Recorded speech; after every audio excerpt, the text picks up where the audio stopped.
Hi, I'm Kaz from What's New in Electronics, and I am here at Electronica 2022, and I am joined by Aran from Astute. Hi, Good how afternoon. How are you? I'm very good, thank you. Good. It's been, 4 years? Yeah, just over. Great to be back. It feels exactly the same. Yep.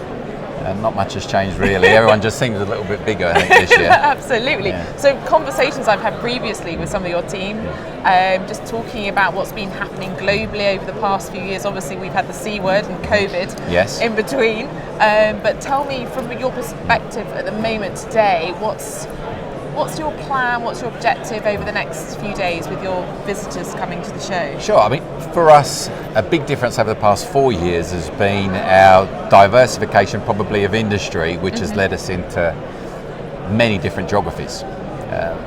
The strategy has been pretty simple. Actually, the opportunities that have come our way, we've tried to marry up with the right people in the right countries.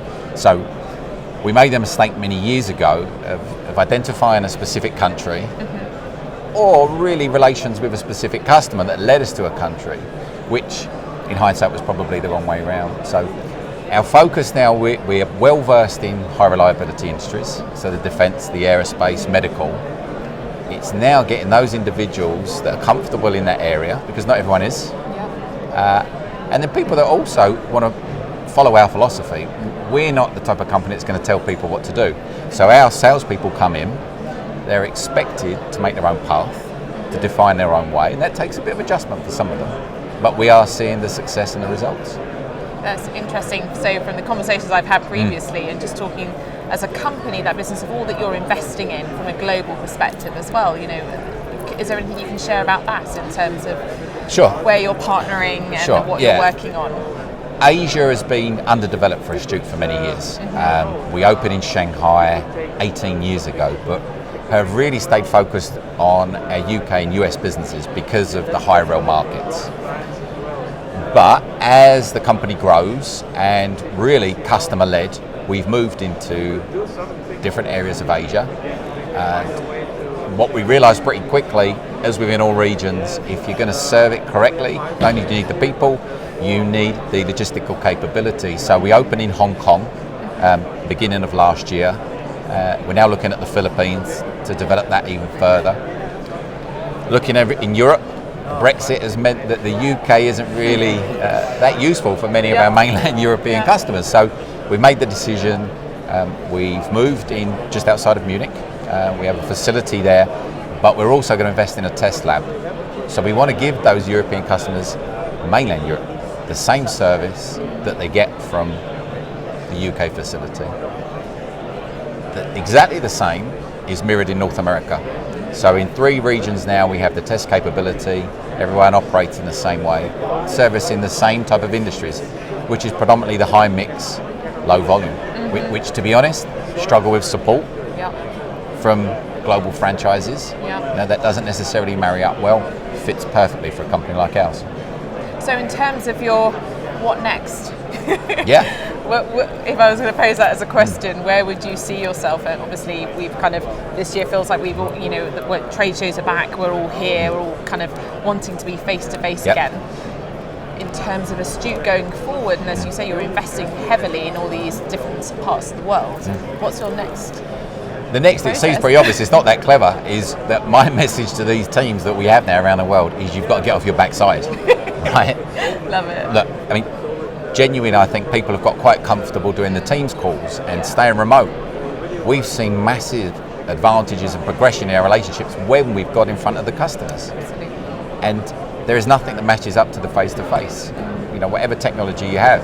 So it's not that clever, but as much as we can now, our account managers, our sales teams, are getting out in front of the customers and understanding what the challenges are.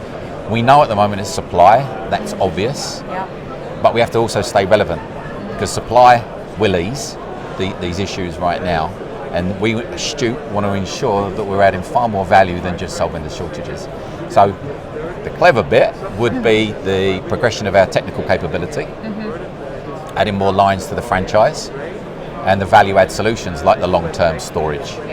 So there, I believe, if you're looking at high reliability industries, that's exactly what you need to ensure you've got longevity. I think you're absolutely right, and I think that's a demonstration of doing an exhibition like this. It's human to human, isn't it? People kind of hide behind the device, the kind of customer service. It's a message. Yep. We're going to do like a little web chat thing, but actually getting someone in there to say the reasons why there's a delay in the supply chain can also transform that relationship back to where it's about one of trust. 100%. And already this morning we've seen many instances, customers we've never met before come up for a specific reason, whether it be a part, whether it be a challenge, a problem, it may even be a sister company.